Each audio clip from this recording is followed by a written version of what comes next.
Elsewhere, 5 people have lost their lives in a grisly road accident that involved a Mitsubishi Canter that was carrying sugarcane cutters and a tractor at Enemasi, Transmara County. Mudhoni Maina has that sad story.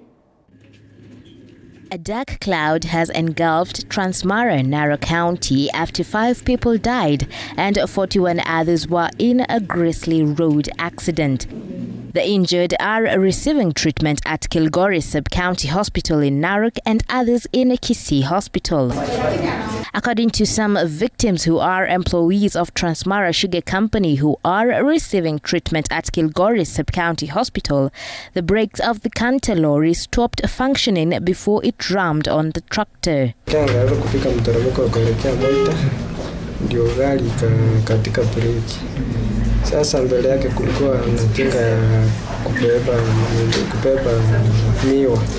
Sasa wakati gari ilikata breki ndio ilikaza kukimbia mteremko kufika huko chini kakuta tinga ndio sikagongana na tinga. According to Miriam Mukumu, a medical health officer at the Kilgoris Sub-County Hospital, they received 41 patients and all of them are in stable condition, including those transferred to other hospitals. Mukumu says some of the injured reported spinal and head injuries. Tumerifaa saizi immediately Kisii, alikuwa na deep cut wound kwa kichwa na alikuwa na spinal injury, alikuwa mgongo ilikuwa imeumia na kuna wengine pia hata shingo ilikuwa imeenda vibaya.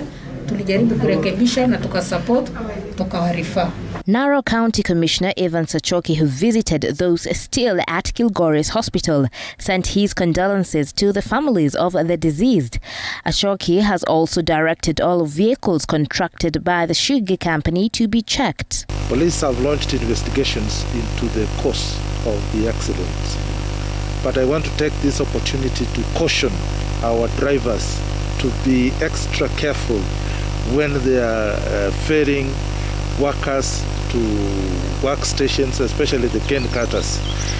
We would recommend that the cane cutters sleep in where they are going to work instead of unnecessary movements, carrying people from one destination to the other. Narok County Police Commander Kizito Mutoro has put out a notice to the area officers who are allowing vehicles ferrying cane cutters to overload goods and excess passengers. Madriver pia waangaliwe, wafanywe testing kuangalia kama wako na licenses, labda huyo hakuwa na license ama nini, because driver kama angekuwa madhubuti hangefanya accident. Mudhoni Maina, TV 47.